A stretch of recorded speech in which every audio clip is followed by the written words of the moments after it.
Bienvenidos y bienvenidas a Fanatic Wargames. Hoy vamos a continuar con el segundo capítulo de los altos elfos y veremos qué pasa después de que Aenarion se haya lanzado a la llama del templo de Arsuyan.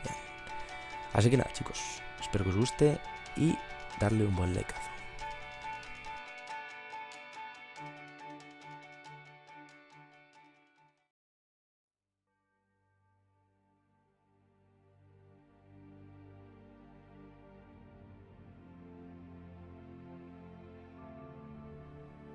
Aenarion empezó su reinado con una victoria muy halagüeña. Fuera de los muros del templo hizo frente a una horda de demonios, guerreros y bestias aullantes cuyos negros corazones estaban decididos a destruir el lugar y extinguir para siempre sus fuegos sagrados. Aenarion surgió del templo para ponerse al mando de los elfos en la guerra. Junto a los muros del templo se enfrentó con la regiente horda del caos, recogió su lanza de caza y lanzó contra Morcar, el gran general demoníaco del caos. El arma atravesó el cuerpo del caudillo del caos. Desarmado, Aenarion caminó por los peldaños del templo hacia el paralizado enemigo, se detuvo y recogió la espada de Morcar. Rugiendo en busca de venganza, los seguidores del caos se abalanzaron contra él, pero fue como si hubiese asaltado una muralla de espadas con sus manos desnudas. El poder de Arsuyan fluía instantáneamente por todo su cuerpo. Su espada estaba cargada con la muerte. Cada adorador del caos que se puso a su alcance fue partido por la mitad. Ese día Aenarion podría haber destruido él solo un ejército. Viendo cómo infligía tamaña destrucción entre un enemigo supuestamente invencible, los elfos del templo se enardecieron ante las acciones de Aenarion. Empuñaron sus lanzas y cargaron hacia adelante en ayuda de Aenarion, mientras los servidores del caos se retiraban tambaleantes tras la derrota apabullante. Aquel día se produjo una gran matanza, y muy feliz fue la posterior celebración. Los elfos habían conseguido una tremenda victoria. Todos los presentes juraron obediencia a Aenarion. Las noticias de la victoria de Aenarion se extendieron rápidamente por Ulthuan.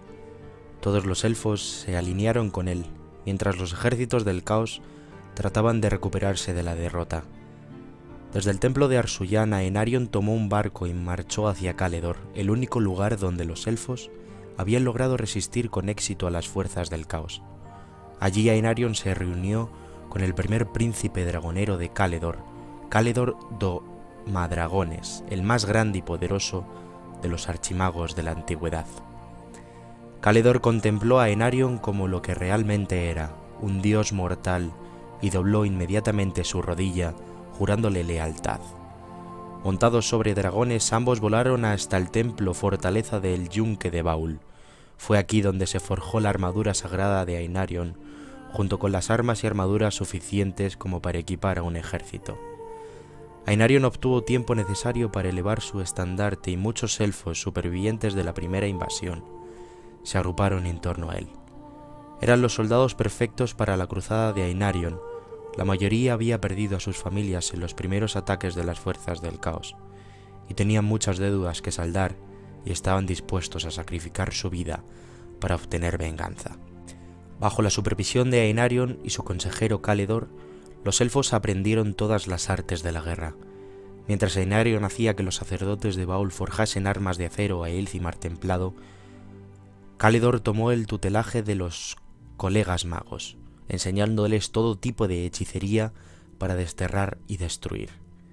Aquel proceso cambió la suerte de los elfos, pues con Aenarion a la cabeza del ejército, fueron los hijos de Ulthuan quienes atacaron a los demonios, derrotando a muchos de sus campeones infernales y haciendo retroceder a sus hordas de vuelta al reino del caos. Pero al poco tiempo las fuerzas del caos se lanzaban de nuevo al ataque, con redoblada ferocidad, y sus cuernos plateados convocaron a Aenarion una vez más a la guerra. Se organizó un formidable ejército sagrado para proteger la patria de los elfos, justo a tiempo. Como un rayo, los elfos descendieron de las montañas de Caledor. Caballeros montados sobre dragones aniquilaron a los ejércitos de hombres bestia, fuerzas élficas de infantería equipadas con las nuevas armas y armaduras pusieron en desbandada a los seguidores de los 4 dioses del caos. En la campaña que siguió, Ainarion forjó su ejército de la misma manera que un herrero forja su espada. A lomos de Indraugnir, el más anciano de los dragones, Ainarion estaba en primera línea en todas las batallas. Grandes formaciones de bestias de aliento de fuego cayeron sobre los ejércitos de la oscuridad y los expulsaron del corazón de Ulthuan, empujándolos hasta las costas del continente. En Courmel, lo que hoy se conoce como Illyrion, Ainarion mató al guardián de los sacerdotes Nakari, haciendo desaparecer a este demonio del plano mortal durante muchos años. En las colinas al pie de las montañas del sur de Cracia, Ainarion aniquiló al ejército de adoradores de Khorne en Borgan el asesino. Limpió los linderos del bosque sagrado en la isla de las manzanas de las bailarines del cráneo de Slanes, y su líder a Ezala, Sikelthings.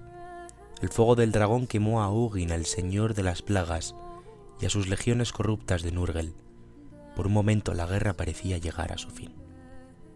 Con su ejército respaldándole, Ainarion combatió a los demonios, aniquiló a sus campeones y desmoralizó a sus ejércitos. Con la armadura forjada en la forja de Baul, Ainarion era prácticamente intocable y su ejército de elfos y dragones destrozó a los demonios que se interpusieron ante ellos. Una corta paz se instaló en Ulthuan como un sudario sobre un cadáver. Era una paz de muerte y pesar en una tierra exhausta por la guerra y abatida por la muerte. Fue una época de amistades breves y felicidades pasajeras. El portal septentrional continuaba abierto y fuera de control, corrompiendo el corazón del mundo como un cáncer. La marea de energía mágica continuaba creciendo. Ulthuan, situada desde siempre en un rasguño en el tejido de realidad, se encontraba saturada de energía mágica. Las montañas de Anuli parpadeaban continuamente con luces polícromas. Las damas daban a luz a monstruos, los grifos del caos atornaban por los valles, risas enloquecidas llenaban la ardiente noche.